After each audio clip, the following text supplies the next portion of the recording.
بسم الله الرحمن الرحيم الحمد لله نحمده ونستعينه ونستغفره ونعوذ بالله من شرور أنفسنا ومن سيئات أعمالنا من يهده الله فلا مضل له ومن يضلل فلا هادي له وأشهد أن لا إله إلا الله وحده لا شريك له وأشهد أن محمدا عبده ورسوله أما بعد فإن أحسن الكلام كلام الله وخير الهدى هدى محمد صلى الله عليه وسلم وإن شر الأمور محدثاتها وكل محدثة بدعة وكل بدعة ضلالة وكل ضلالة في النار. So today is lesson number 3 in our series on Taqreeb Tadmuriyyah, which is a summarization of the book Tadmuriyyah of Shaykh al-Islam Ibn Taymiyyah rahimahullah. We are still in the introduction of Shaykh Ibn Taymiyyah. In the previous lesson, we went through a number of citations that the Shaykh brought from the likes of Ibn Taymiyyah rahimahullah to basically provide a historical overview of some of the tribulations which happened in this ummah, as a result of which, starting with some weakness and defects in the issue of rulership, that in turn leading to issues with scholarship and people of knowledge, and that in turn leading to the appearance of various groups and factions. And so we mentioned from among them in the first century the Khawarij, the Rafida, the Murji'ah, the Qadariyyah, the Murji'ah, and in the second century numerous other trends began to appear. Al-Ra'i, speaking with opinion about Allah's religion, Al-Kalam, which is speaking about Allah's attributes with speculation, philosophy, opinion, Tasawwuf, which is exaggeration in worship and bringing like the spirituality of the nations right into Islam. And also exaggeration in Allah's attributes, likening His attributes to those of the creation, the Mushabbiha, the Mujassima. All of these appeared, and there was an important quote from Shaykh al-Islam Ibn Taymiyyah rahimahullah, that having knowledge of the foundations of things, their starting points, their foundations, and knowing the foundation of the religion, as well as what occurred within this religion, right, of these groups and trends and ideas, that this is from the most beneficial or the greatest of sciences in terms of benefit. And so long as a man does not understand the realities of things that he's in need of, there will always remain some disturbance or hesitation in his heart.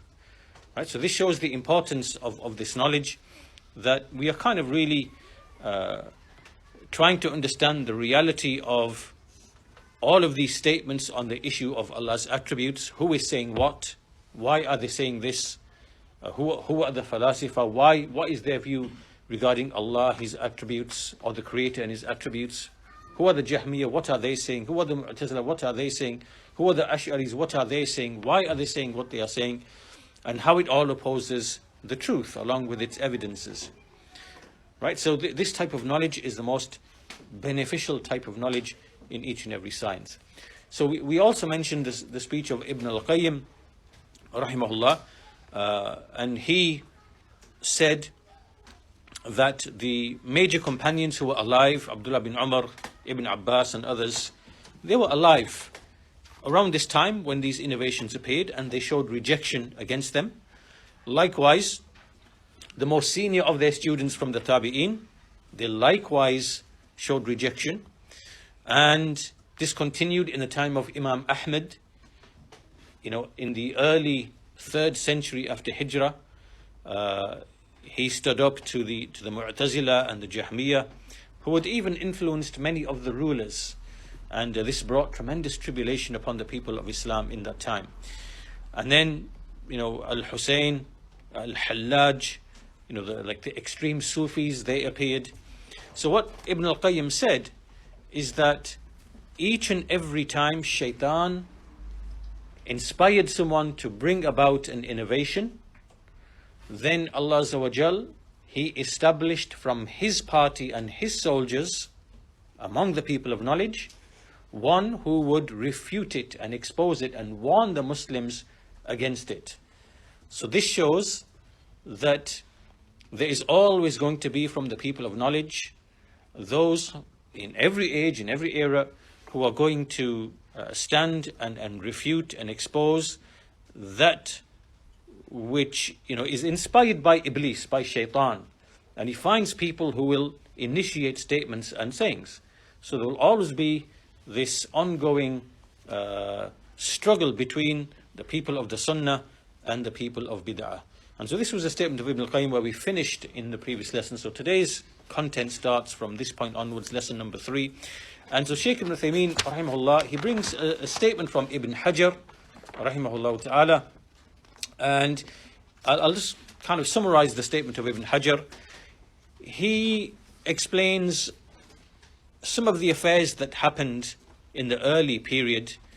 The Muslims began to collect the hadith literature, the narrations of the hadith. They began to compile, such as what we see, such as, for example, Imam Malik and his Muwatta, and Imam Ahmad in his Musnad, and Imam al-Bukhari, rahimahullah, his Sahih.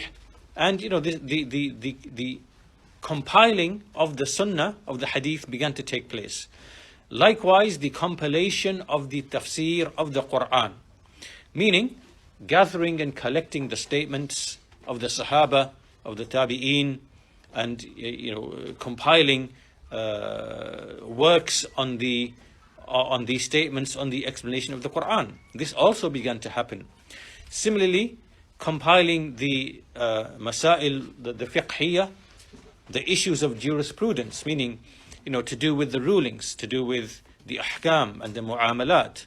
Right, so the statements and of scholars, the opinions of scholars in various issues that arose, they began to compile these things and put them into individual, volumes and works. And then also even what would relate to the actions of the hearts, right? So people began to compile narrations, reports to do with the heart and its rectification and so on and so forth. So these activities also began, and there were some from the people of knowledge who showed rejection against some of these things. And Ibn Hajar mentioned some of those who showed rejection, such as Umar and Abu Musa and others. But the point being that some of the people feared that the compiling of this literature, whether it is the hadith, whether it is the tafsir of the Qur'an, they feared that it might be confused, with the Qur'an. And, there might be confusion that might be entered as a result of compiling these other types of knowledge into a book, similar to how the Qur'an had been compiled into a book.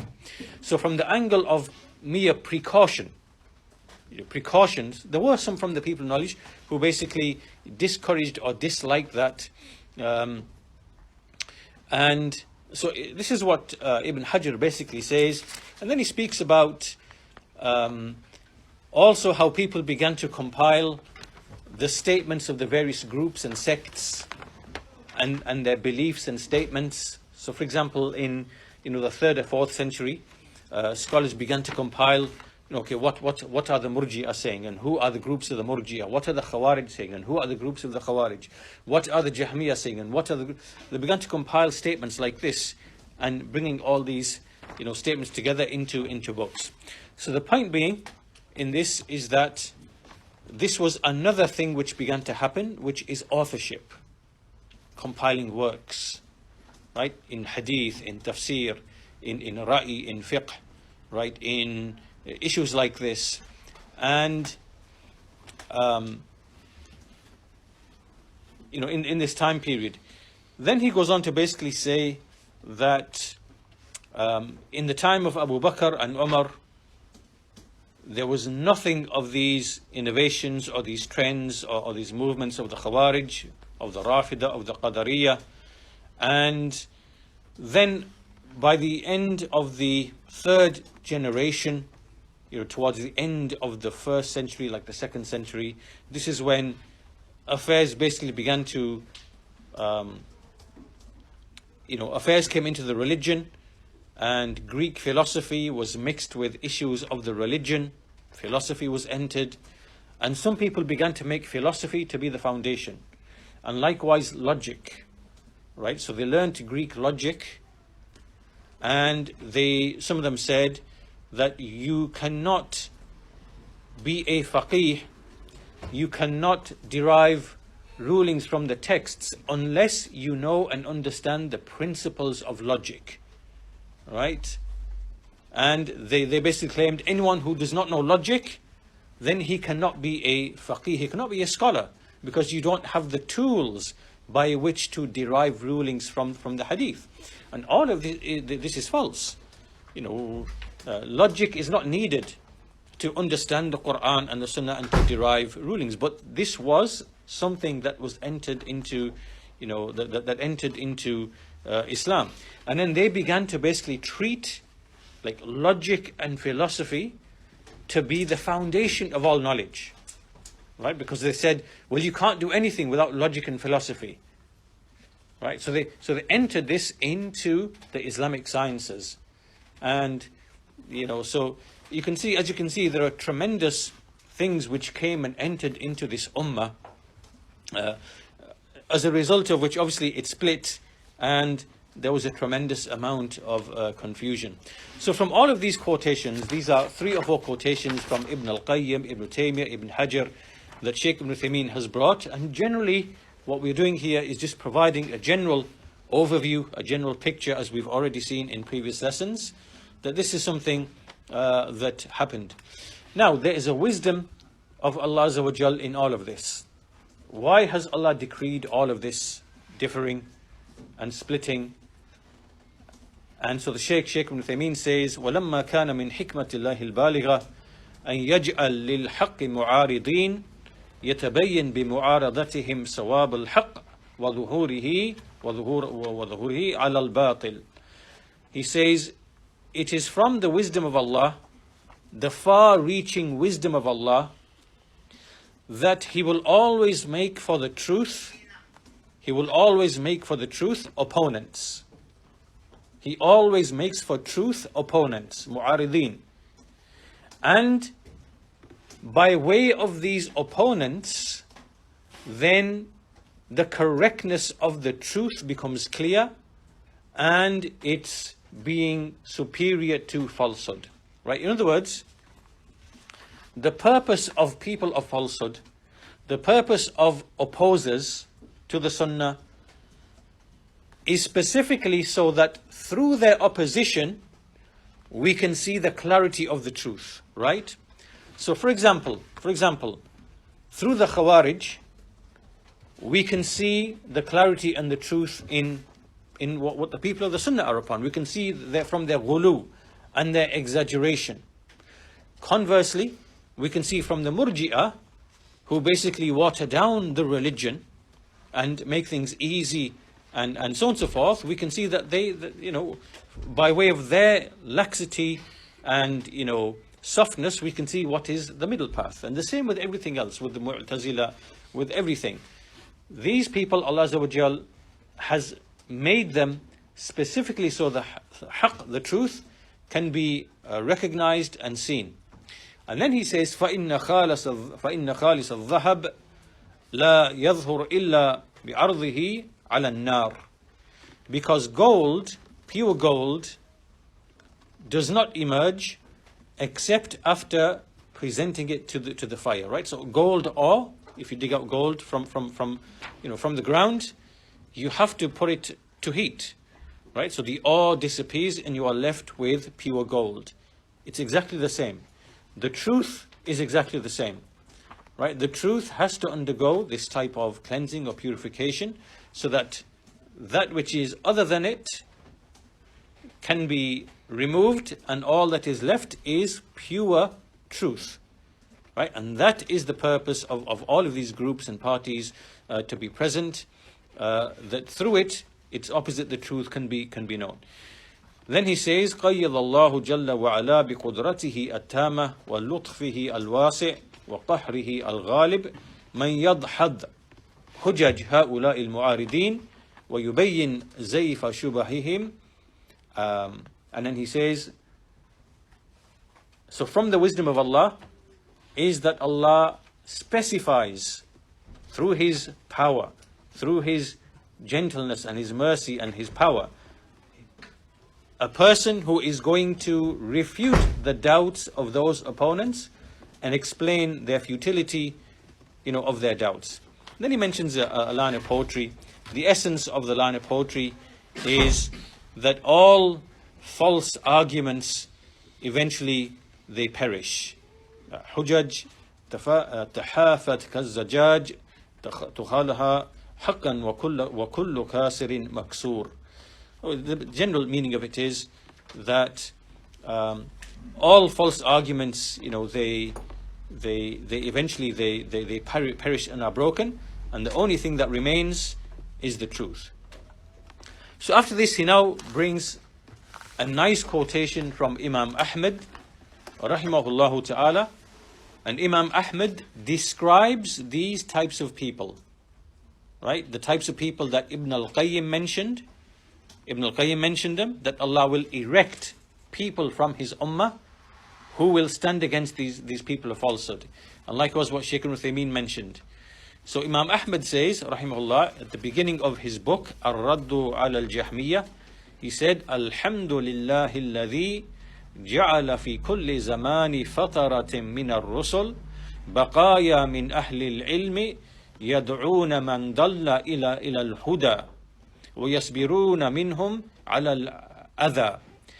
He says, all praise is due to Allah, who has made in every time period when, during the messengers, after the messenger has gone and his message has been lost, right? In all of these time periods, Allah Azza wa Jal, He has made some remnants of the people of knowledge, right? He sends, or He erects, He establishes people of knowledge who call the misguided back to guidance, and they have patience upon the harm that comes to them, right? So these are the scholars. The scholars, they invite the people back to the truth, and in the course of inviting people back to the truth, obviously they have the harm thrown at them, accusations thrown at them, they are belittled, they are mocked, they are declared to be ignorant and astray and misguided, but they have patience upon this type of harm that comes to them. And then he says, يُحْيُونَ بِكِتَابِ اللَّهِ الْمَوْتَى. They bring to life by the book of Allah those who are dead. They bring the dead back to life by the book of Allah. وَيُبْصِرُونَ بِنُورِ اللَّهِ أَهْلُ الْعَمَى. And then they give sight by the light of Allah to the people of blindness. So the people who are blind from the truth, they give light to such people. فَكَمْ مِنْ قَتِيلٍ لِإِبْلِيسِ قَدْ أَحْيَوْهُ.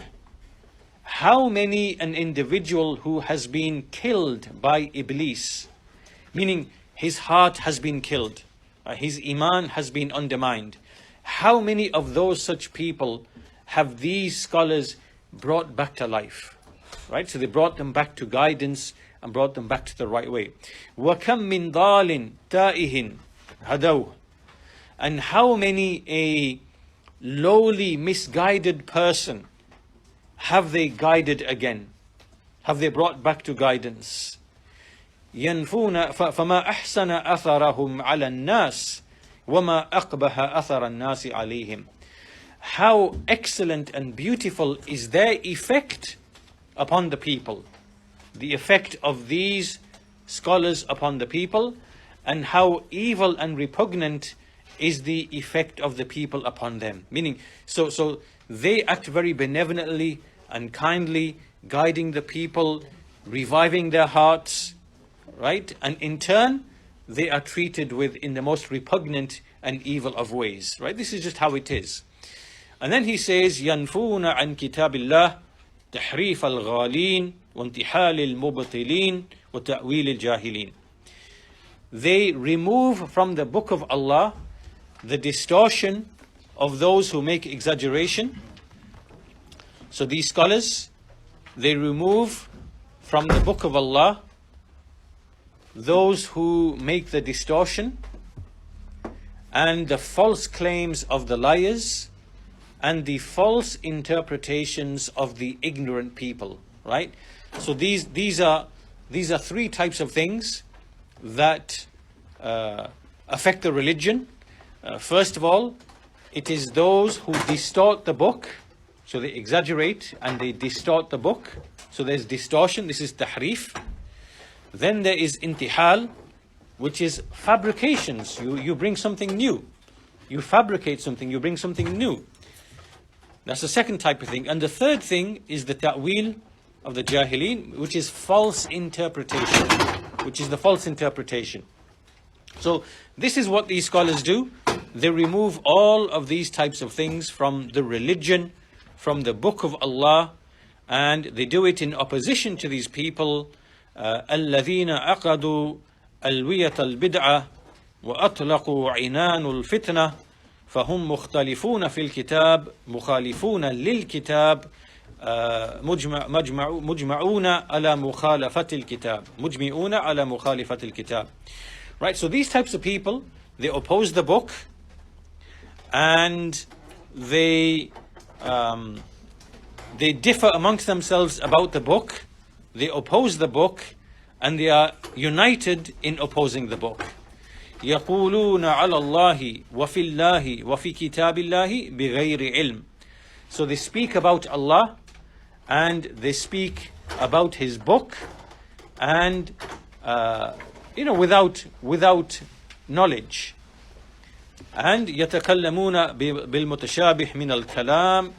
They speak with ambiguous speech.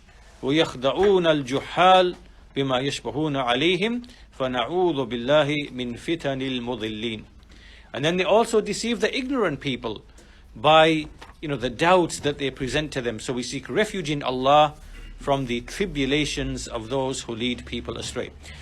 This is a statement of Imam Ahmad rahimahullah ta'ala in the mid 3rd century of Islam after Hijrah, right? So this is basically around 230, 240 Hijrah. Barely 3 centuries after the Messenger of Allah sallallahu alaihi wasallam, and he's describing what happened back in that time, right? Indicating the extent to which the Muslim nation had split, had become divided, how many groups, sects, orientations had appeared and emerged. And so he's speaking about that time. And he's speaking about the scholars who came before him, the scholars whom he's describing, who brought people back to guidance, the ones who came before him, like Imam al-Shafi'i, Imam Malik, rahimahullah, and Sufyan al-Thawri, Sufyan bin Uyayna, Abdullah bin al-Mubarak, and al-Zuhri, and all the great scholars who came before that time period. So after all of this introduction, Shaykh Ibn Uthaymeen, rahimahullah, he says that from those scholars whom Allah had specified to aid His religion and to defend His religion with the tongue and with the hands and with the spear and the sword, is Shaykh al-Islam Ibn Taymiyyah rahimahullah. This is Abu al-Abbas Ahmad bin Abdul Halim bin Abdul Salam bin Taymiyyah. Right? This is the great scholar known as Ibn Taymiyyah rahimahullah. And so he was born in the year 661. 661 after Hijrah, meaning in the Islamic calendar, 661 Hijrah. And he died in the year 728 Hijrah. 728 Hijrah.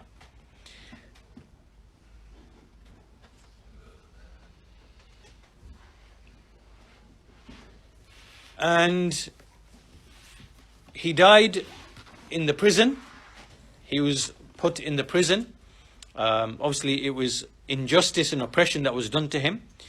And many people, tremendously large number of people prayed, his janazah prayer in the Grand Mosque after Salatul Dhuhr. And, the Sheikh mentions that he had many works that he wrote against the factions that we've mentioned. All of these groups and parties that we mentioned, the Khawarij, the Qadariyyah, the Murji'ah, the Jahmiyyah, the Mu'tazila, the extremist Sufis, all these factions, Ibn Taymiyyah has tremendous books which he authored in refutation of their doubts and their statements and their opinions. And then the Shaykh brings some poetry from Ibn al-Qayyim rahimahullah. Ibn al-Qayyim has some really nice lines of poetry. I'll really summarize what he mentions in the poetry. There's a page of poetry, but basically Ibn al-Qayyim is mentioning some of the works, tremendous works of Shaykh al-Islam Ibn Taymiyyah rahimahullah. From them he mentions Kitab al-Aql wa Naql, which is a refutation of Ar-Razi, Fakhruddin Ar-Razi, because Fakhruddin Ar-Razi, he brought ideas of the philosophers and the arguments of the philosophers. So Ibn Taymiyyah thought it fit to refute him. The book Minhaj Sunnah, this is a book which is a refutation of the Shia, the Shia Rafida, and their arguments in the issue of imamah, in the issue of leadership. Many other tremendous works. Ibn Taymiyyah also wrote a book, Ar-Radd ala al-Mantiqiyyin, which is a refutation of the logicians. And what Ibn Taymiyyah did in this book is that he systematically demolished the foundations of Greek philosophy, of the philosophy of Aristotle in particular. And this is something that really harms the Westerns, the Europeans, because really the Greek philosophy is kind of really the foundation upon which a lot of their knowledge, their sciences, even the way they govern and their reasoning and science, it's based upon that. And Ibn Taymiyyah came and he systematically, he demolished its foundations. And even they themselves, they admit and they acknowledge that Ibn Taymiyyah came and he pulled the rug from underneath the philosophy of Aristotle, and specifically his, syllogistic logic and, things of that nature. So he wrote a book on that topic as well. And many, a whole list of other books. His books were very expensive. They would be sold at very expensive prices, as Ibn al-Qayyim mentions here, تُبْتَاع بِالْغَالِ مِنَ الْأَثْمَانِ. And he also mentions how Ibn Taymiyyah likewise was someone who also was a very pious man. He was not a coward, right? He would always speak the truth, fearing nobody. And he would aid the cause of Allah. He would aid his religion, aid his book. And he himself, he would use the burhan, which is the evidence, and the sayf, and the sinan, which is the sword and the spear. And as you know, Ibn Taymiyyah rahimahullah, he himself fought the Mongols, the Tatars, when they came from Mongolia all the way across Asia, right to coming to the, near to Damascus. He would go out there and he would fight them, himself. And so not only was he a scholar, an alim, who defended the truth by way of the pen and the tongue, but likewise he defended the religion and the borders of the Muslims and the rulers of the Muslims by way of fighting. And he exposed the ignorance of these people and their contradictions, meaning the people of falsehood. In fact, Ibn al-Qayyim himself, because he himself was upon the way of the Sufis, he himself says that what Ibn Taymiyyah did is that basically he crushed their weapons, in essence, and there were many people who were in the clutches of the people of falsehood.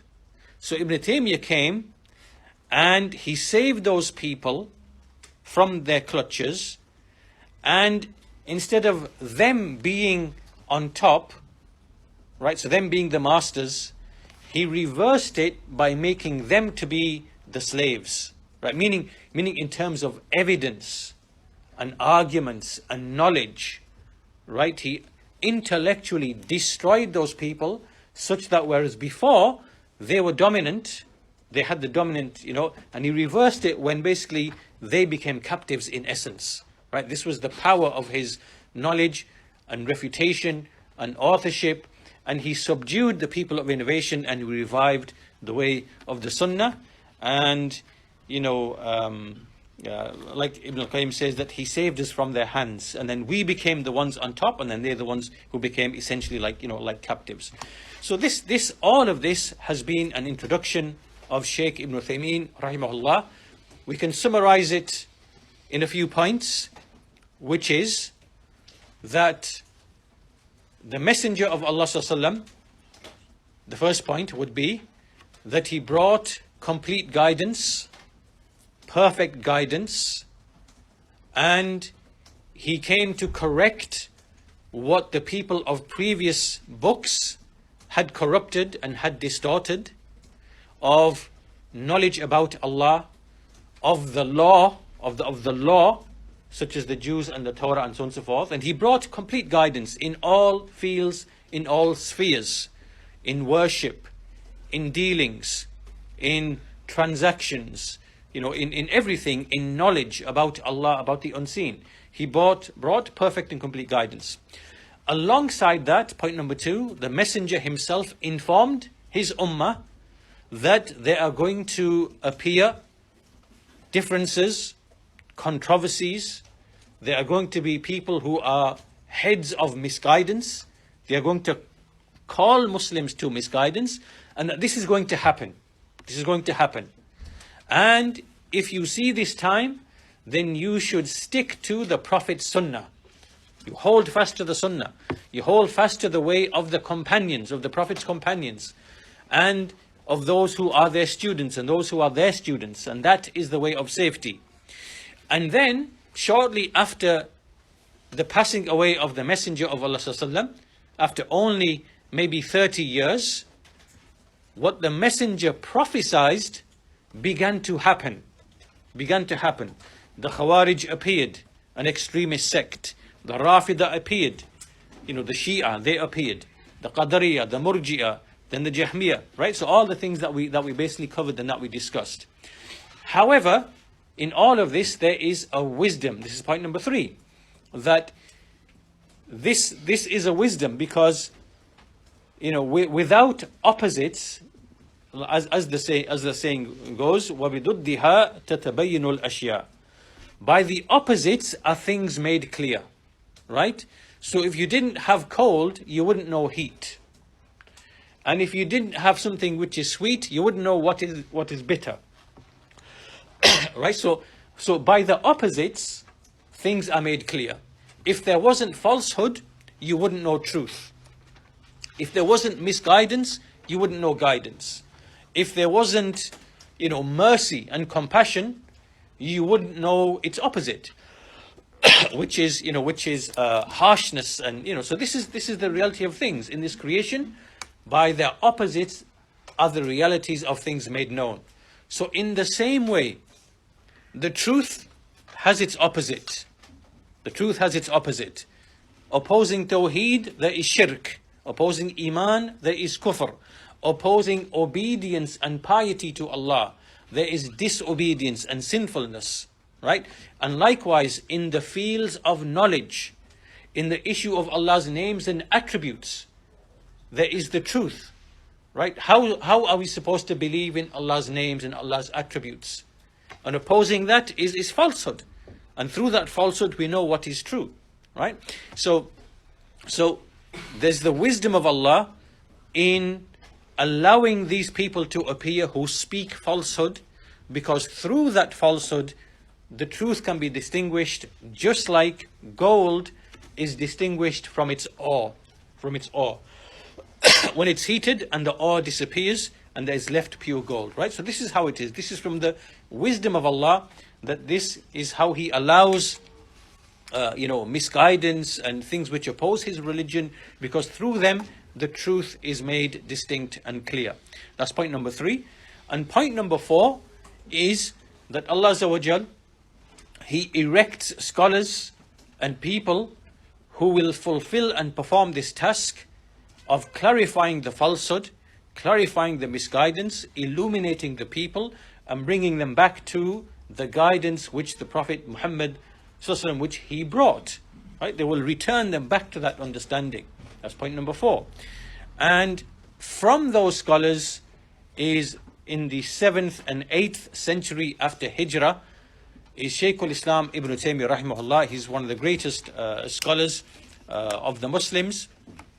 And what he did is all of the misguidance which appeared in the 2nd, 3rd, 4th, 5th, 6th, 7th centuries, he spoke about all of the groups and factions, and he spent a large part of his life authoring books and dedicating his time to speaking about these people. And there was a statement of Ibn Taymiyyah rahimahullah, because he was asked, I believe it's mentioned by Al-Bazzar, or one of the scholars who mentioned some biographical details, and he said, why are you focusing so much? Why are you writing so much on this group and that group and this group and that group and this group and that group and he said, the gist of his answer was that he said, look, the affair of the religion is very simple for the average person, right? If you want to know how do I do wudu, it's very simple. You ask a scholar. Doing wudu is very simple. If you want to know how do I pray, how do I get married, how do I do, is this trade, is it lawful, is it halal, haram, all of these things to do with worship, to do with transactions, to do with dealings, this is very simple for the common person to go and ask any scholar. And even a common person is allowed to follow a scholar if he himself is incapable of deriving rulings, so long as he doesn't know that that scholar has opposed the truth. He's allowed to follow like that. So for the average common person, following the religion, the practical elements of the religion, is very simple, is very easy. He can quite easily go. However, he said, these groups, these parties, these sects who bring these ideas and who bring these innovated statements, and they mix and confuse much of the truth with much of falsehood, and they have layers and layers of shubuhat, and they make people even believe things which are outright disbelief. It's outright disbelief, like many of the Sufis. They believe in the doctrine of the unity of existence, wahdatul wujud, that all that exists is Allah, everything is Allah, right? There's no creation uncreated, and they clothe these things with the labels of Islam and verses, and they deceive even scholars. They deceive, even people of knowledge are deceived by these types of things. So therefore, the average person, even the scholar, let alone the average person, many of the people of knowledge have been caught up in these kind of snares and these misguidance. So therefore, he says, I saw it befitting that the likes of these people must be refuted, and they must be spoken about, and their misguidance must be made clear. And this is an obligation by kifaya. It's fard kifaya for the Muslim ummah to do this. And so Ibn Taymiyyah, he stood and performed this duty, and it's as a result of scholars like Ibn Taymiyyah rahimahullah that today we can know and we can recognize what is and what was the way of the Salaf, of the companions, and what were they truly upon, because he cleared all of that kind of mist and layers of misguidance that had appeared in the ummah. So this concludes the introduction to this book, and now we move to the actual contents of the book itself. So again, for those who might not have attended the first or second lesson, what we are going through is a book called Taqreeb Tadmuriyyah, and it is a book written, or it is a summary of a book written by Shaykh al-Islam Ibn Taymiyyah rahimahullah, who was a great scholar from the 7th and 8th century. And this is like a concise summary of that book, which makes it easy to understand. And the first half of this book is dealing with the topic of Allah's names and Allah's attributes, right? And so this is what we're going to discuss, inshallah ta'ala. So turning to page 12 in the book, for those of you who have the book, Ibn Taymiyyah mentions the reason for writing this book, or Ibn Uthaymeen mentions why Ibn Taymiyyah wrote this book. He said, some people whom answering is a necessity, whom answering them is a necessity, they asked me to write down for them, to put into writing what they have heard from me in many of my gatherings of speech regarding the Tawheed of Allah and the attributes of Allah, and about the legislation and Al-Qadr, about Allah's Sharia and about Al-Qadr. So some people requested Ibn Taymiyyah rahimahullah to author a book, right? To write a book of many of the things that they had already heard from him, right? So they would attend his gatherings, they would listen to him explain these things. So basically, they asked him, can you author a book? So Ibn Taymiyyah's response was that he wrote the book for two main reasons. There were two main reasons for authoring the book. The first of them was the great need for establishing these two foundations of knowledge. One regarding the attributes of Allah, and one regarding the qadr of Allah subhanahu wa ta'ala. Right? So one is regarding the attributes, that's the first half of the book, and the other half of the book is to do with al-qadr and ash-shar', the legislation of Allah subhanahu wa ta'ala. So Ibn Taymiyyah said, first of all, there is a tremendous pressing need in order to establish the truth in these two foundations. Because the reason is because the hearts of the people, when they think about these topics, when they reflect about these topics, there's always going to be something in which they need guidance and clarification, right? In these topics. For example, everybody, sometimes you think about al-qadr, al-qada wal-qadr, the qadr of Allah, the decree of Allah. Sometimes you think about Allah's names and attributes. And so in every person, there are things which pass through your mind and pass through your heart, and which you may need guidance in that issue to save you from a misconception, or to save you from a faulty understanding. And so the first reason for writing this book is that there is a tremendous need for these topics to be clarified, right? Because all of the souls, every soul, due to the nature of these topics and the complexity, they are in need of guidance, so that they can see this is guidance, this is misguidance, this is true, this is false, and so on and so forth.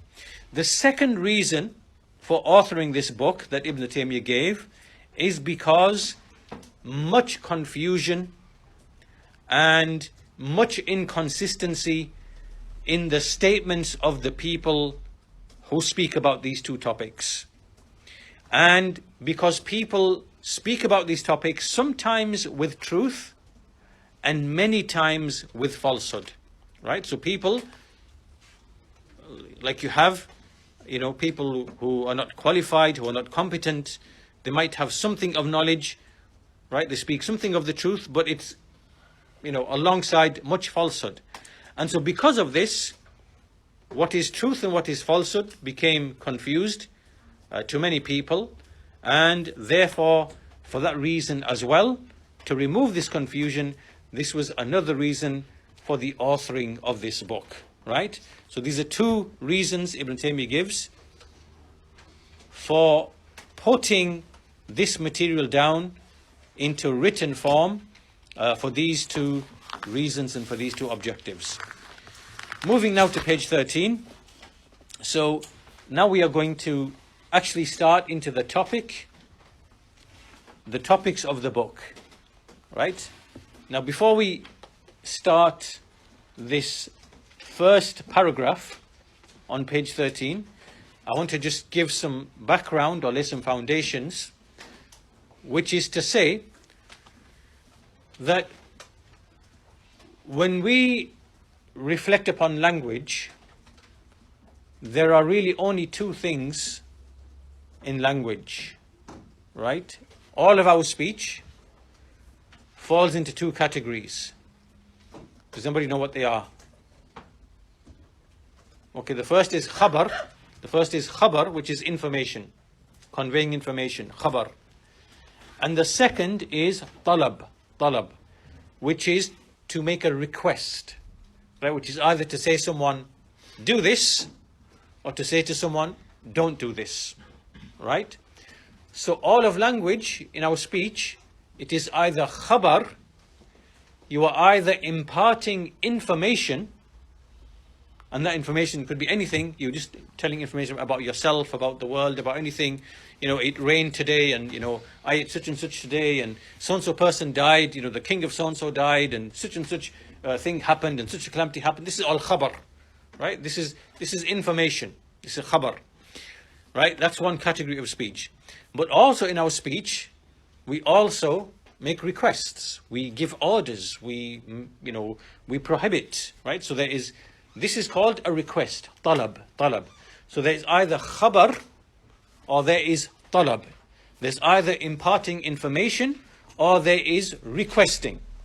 And requesting can either be a command or it can be a prohibition, right? Sit, stand, don't sit, don't stand, eat, don't eat, right? So all of language falls into, we put them into these two categories, khabar and talab. And talab itself is command or prohibition, right? So once we understand this, then we'll start reading the first paragraph on page 13 of the book. Al-kalam fi at-tawheed was-sifat min bab al-khabar ad-da'ir bayna an-nafi wal-ithbat min qibal al-mutakallim al-muqabil بالتصديق أو التكذيب من قبل المخاطب. Right. So what he's saying is, we are now taking the topic of Allah's names and attributes, right? This is the subject of Allah's names and attributes. What is the basis of our knowledge regarding this topic? How does it work? He says that the topic of Allah's names and attributes is from the angle of information. It's min bab al-khabar. It's information, right? This information revolves around affirmation and negation, right? In other words, Allah Azza wa Jal is the one who informs us about himself, and in informing himself, he either affirms something or he negates something, right? This comes under khabar, right? And so this is coming from the mutakallim, meaning the one who spoke the Qur'an, which is Allah Azza wa Jal. So in other words, you have the Qur'an, right? When you have the Qur'an, this is the speech of Allah Azza wa Jal.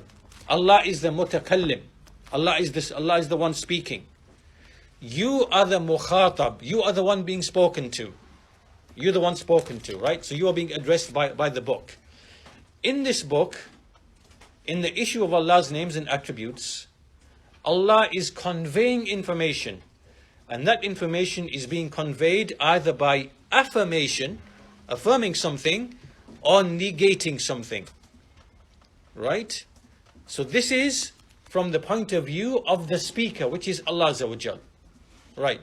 Now you, as the mukhatab, meaning the one being addressed, how do you respond to this khabar, to this information being conveyed to you?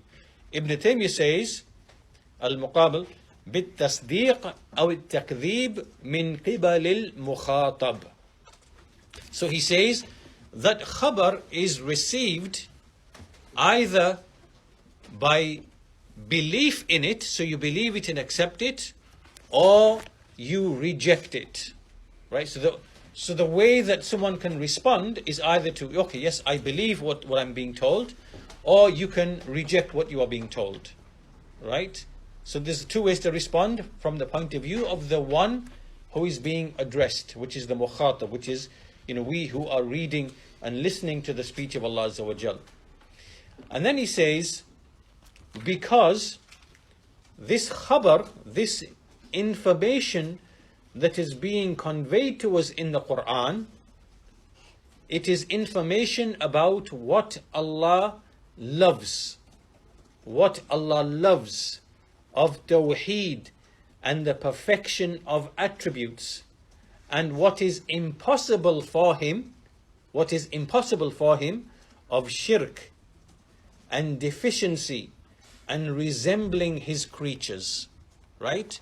Of shirk, of deficiency and resembling his creatures. So in other words, we are reading the Qur'an. Allah is the speaker of the Qur'an. He spoke the Qur'an. We are the mukhatabeen. We are the ones being addressed with the Qur'an. In this Qur'an, Allah is conveying information about himself through two routes. One is to affirm things for himself, and one is to negate things from himself. The things which he affirms is Tawheed, the single outer line worship, and his names and his attributes. This is what he affirms. And the things which he negates is those things which are impossible for him. And what is impossible for him? Shirk, that he has any partners. He has no partners. That he has any deficiency, naqs. There's no deficiency. And that he resembles the creation. He does not resemble the creation, right? So all of this comprises the khabar that Allah Azza wa Jal is conveying to us. Now, to make this very clear, the best way is to give examples, right? And so, Ibn Uthaymeen, rahimahullah, summarizing what Ibn Taymiyyah said, he says, an example of this, a good example of this is Ayatul Kursi. Ayatul Kursi, right, which is the greatest verse in the Qur'an. If you look at this ayah, if you look at this verse, then it comprises everything that's just been mentioned, right? So what do we find in Ayatul Kursi? Allahu la ilaha illa hu al-hayyul qayyum, right? Allah, there is none worthy of worship except He, al-hayyul qayyum, right? So what's in this opening statement? Allah, there is none worthy of worship except He, right? This is a statement of Tawheed, right? No one's worthy of worship except Allah. This is affirmation of His Tawheed. Then He said, Al-Hayyul Qayyum, Al-Hayyul Qayyum, the ever living and the one who sustains everything. So He's ever living, Al-Hayy, and He is Al-Qayyum, meaning the one who maintains and supports the existence of everything, right, besides Himself, right? He is the maintainer and supporter of that. So here is an affirmation of two names of Allah, Al-Hayy, Al-Qayyum, right? So this is now khabar in which there is affirmation, right? Affirming something. Then we see in the next part of Ayatul Kursi, لا تأخذه سنة ولا نوم. لا تأخذه سنة ولا نوم. Neither sleep nor slumber overtake him. Neither sleep nor tiredness overtake him. This now is khabar. But it is negation. Allah is negating something from Himself. He's negating these deficiencies. These are deficiencies. Sleep and tiredness are from the deficiencies of the creatures. Allah does not sleep. Allah does not become tired. Right? So, لا تأخذه سنة ولا نوم. So, look at how the khabar from Allah Azza wa Jal, Allah is the speaker. Allah spoke Ayatul Kursi, and obviously we recite it. He spoke it and conveyed it through Jibreel, through Muhammad sallallahu alaihi wasallam, and we are the ones who speak it. So Allah spoke Ayatul Kursi. We are the ones being addressed with Ayatul Kursi. In Ayatul Kursi, there is khabar, information about Allah, and within that information there is affirmation, ithbat, affirmation, Allah, la ilaha illahu, al-hayyul qayyum, and others things which come later. And there is also negation, la ta'khudhuhu sinatun wa la nawm wa la ya'uduhu hifdhuhuma wa huwa al-'aliyyul azim, right? And maintaining the heavens and the earth does not tire him, does not make him weary, right? So this is another negation in the end of Ayatul Kursi. So the point being that in the topic of Allah's names and attributes, what is the underlying principle as to how we gain knowledge about this field of knowledge? It is simple. It is it is simply ithbat and nafi. It is affirmation and negation that has come in the book of Allah, where Allah is making ikhbar, He is informing us about Himself, and we receive it with acceptance, with tasdeeq, with belief, and with iman, and with submission. Right? This is how we receive it. So this now is to do with the topic of Allah's names and attributes. It revolves around khabar, information. At this point, have you noticed, was there anything here? Is there anything here about intellect? Right? Is the basis of our knowledge about Allah's names and attributes, is it intellect? Is that the foundation? No. Right? It isn't okay, we'll see what Allah can and cannot be described with based upon what none of that. It is pure khabar. Right? Knowledge of Allah cannot be gained except by way of khabar, by way of obligation, that is. That does not mean that we can't intellectually know that Allah has certain attributes. We've already covered this. We said that yes, a person can think and realize intellectually that yes, Allah must have knowledge, Allah must be, must have life, Allah must have power, Allah must have a will, Allah must have wisdom. These are things that we can, upon reflection of Allah's creation, we know intellectually that, by necessity the Creator must have these qualities and these attributes, right? However, this does not mean that the intellect is now the foundation of all the knowledge about Allah Azza wa Jal. No. The foundation is that khabar is the source, and the intellect can sometimes agree with the khabar, right? Because sound reason, never disagrees with revelation. Sound reason will agree with revelation.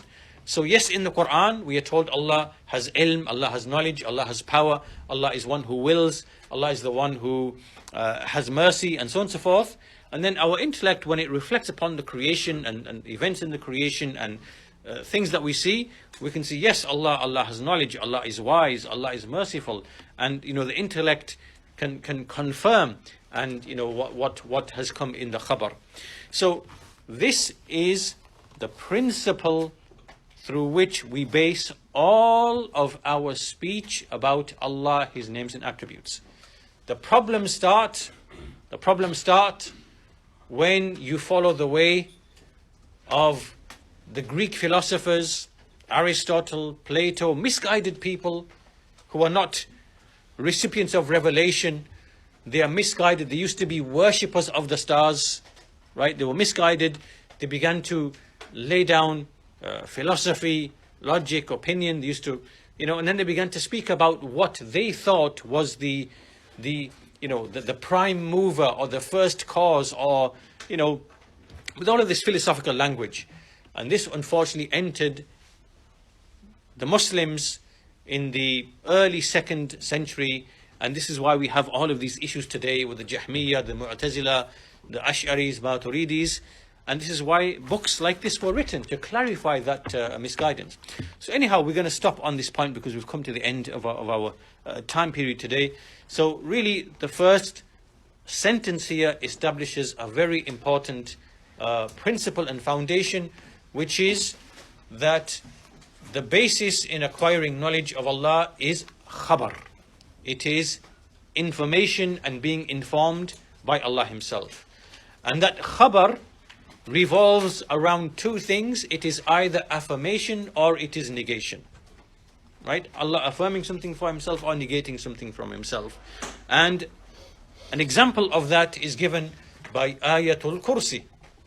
Another example would be Suratul Ikhlas. قُلْ هُوَ اللَّهُ أَحَدٌ اللَّهُ الصَّمَدُ لَمْ يَلِدْ وَلَمْ يُولَدْ وَلَمْ يَكُنْ لَهُ كُفُوًا أَحَدٌ. There's affirmation and there's negation.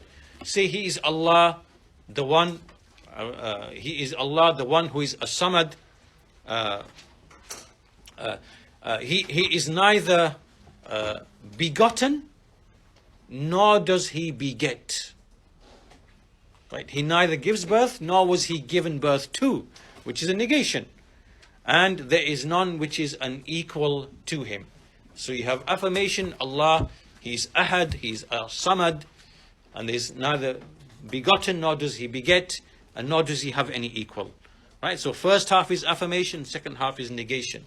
The whole of the Qur'an is affirmation or negation as it relates to Allah's names and attributes. And so from the point of view of us, the ones who are being addressed and the ones who are listening and the ones who are reading, it is simply tasdeeq. Right? This is how we respond. It is tasdeeq. Tasdeeq meaning belief and acceptance. Tasdeeq, taslim, iman. Right? There's no other response. You don't say, Allah is al-hayy. What on earth is al-hayy? What does it mean? Living? How? You don't question. Right? Because this is khabar from Allah Azza wa Jal. Right? And this is the asal of our knowledge about Allah subhanahu wa ta'ala. So anyway, we'll stop on that note, and inshallah ta'ala we'll continue on this opening section inshallah ta'ala in the next lesson. Walhamdulillahi rabbil alameen wa sallallahu ala nabiyyina Muhammad wa ala alihi wa sahbihi ajma'in.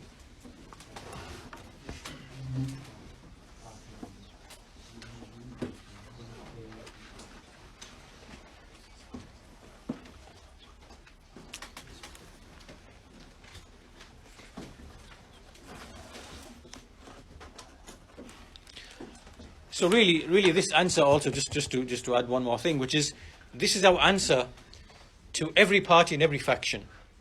Right? So whether it's a Jew, whether it's a Christian from the non-Muslims, whether it's a Hindu, whether it's a Buddhist, or whether it's amongst those from the people who ascribe to Islam, or from the people of Islam, from the Jahmiyyah, the Mu'tazila, the Ashri Maturidis, our answer is, say, we speak about Allah on the basis of His khabar.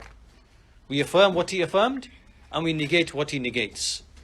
And in this, no one can find fault with you in any way whatsoever. Right? With a Jew or a Christian, it's the issue of revelation. Right? The Qur'an is revelation from Allah. And whatever Allah affirms for Himself, we affirm. Whatever He negates for Himself, we negate. Right? So the issue with you is that you don't have an authentic book. Your book is altered, it is distorted. Right? So you can't say the same thing that we can say, because in your book there are things ascribed to Allah which are false. Right? There are things ascribed to Allah as His attributes which are false in the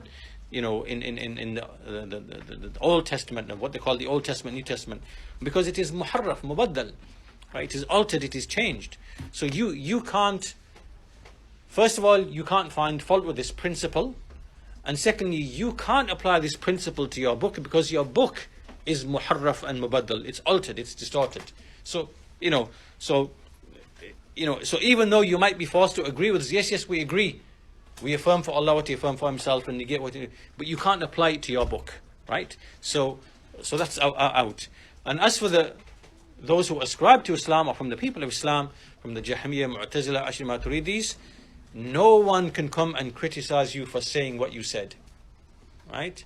The basis of my speech about Allah is what He affirmed for Himself, I affirm it for Him. And what He negated from Himself, I negate it for Him, and I stick to this, nothing else. It is khabar. And then obviously there's some tafsil to this later on, without tahrif, without ta'wil, without tashbih, without tamthil. That comes later on, inshallah ta'ala. So you can see that we are building really a solid foundation which cannot be questioned or which cannot be argued against when it comes to how we build and derive our belief about Allah subhanahu wa ta'ala, it simply cannot be argued against. Right? So building like a solid foundation.